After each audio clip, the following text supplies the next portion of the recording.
What's going on, everybody? Today I'm going to be creating a Saul Bass inspired poster based on one of the movies in my collection. I enjoyed making the Jewel one so much that I want to make one for a movie too. Alright, let's find out what movie we're designing for today. Alright, let's load these movies in and pick a random movie.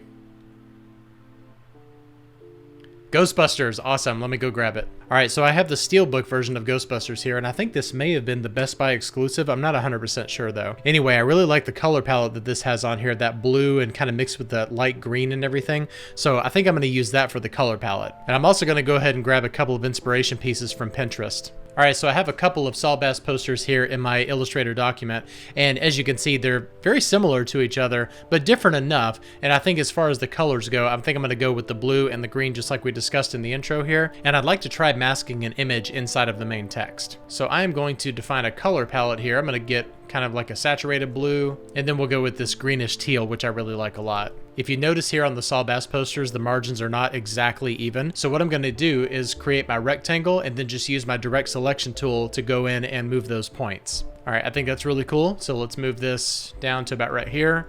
Make sure we have plenty of room for the type. And I think I'm going to make this box blue. Okay, so I'm going to go ahead and zoom in and create our main type.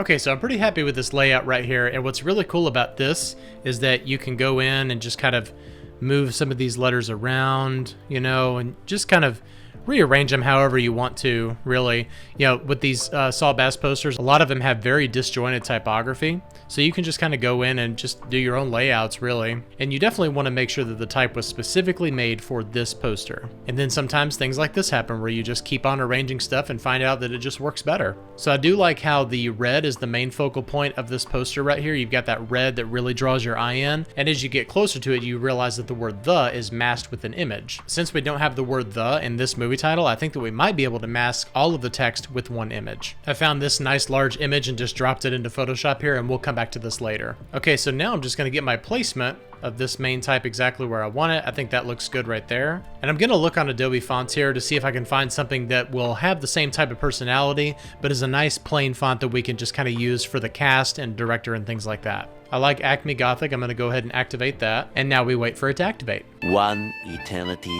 later. All right, so we will just set this to optical right here, and I'll just kind of do some typing. I think this font works really well with this type of design style.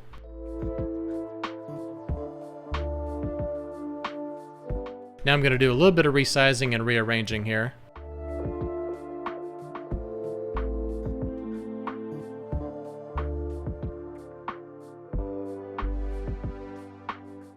Alright, pretty happy with the overall layout here, so now I'm going to copy and paste things over into Photoshop, and we'll add in our masked image as well as some layered paper effects. Okay, so I have everything in Photoshop here, and everything is on its own layer. That way I can target specific things and move them around, mask them if I want to, and just do whatever I want to each individual layer. I'm going to go ahead and name my layers like a good designer.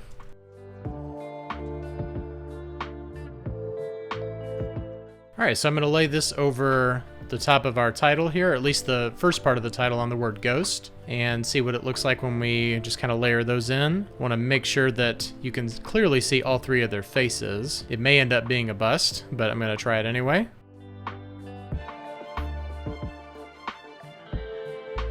There we go, that's looking pretty cool right there. And then we'll do a nice harsh drop shadow on this to make sure that we can clearly see the word ghost. And then we'll follow the same thing with the word busters at the bottom. And now let's add in a solid color background, and I'm going to sample it from this green right here, and we'll just do like a light version. In my mind, I'm kind of seeing that the green represents Slimer. And I've dropped in the same paper layers that we were using in our Jewel poster. And before we call this done, we need to do a color overlay on that Busters right there to where it's still white but is dark enough to show those paper textures. And then for our finishing touch, I'm going to go in and add Gaussian blurs to everything just to make sure that it has that nice vintage effect that we're going for. This does a really good job of blending this into the paper itself to make it actually look like it's old. And then for the small type for the cast members and director, we'll just make it 2. Okay, so there is our Ghostbusters masked image. This actually looks really cool. It reminds me of those vintage postcards that you would see from the 80s. You know, just kind of think like the opening credits of the original Vacation movie. That's just what it makes me think of for some reason. I hope you learned something in either Illustrator or Photoshop, and if you did so, please let me know in the comments below.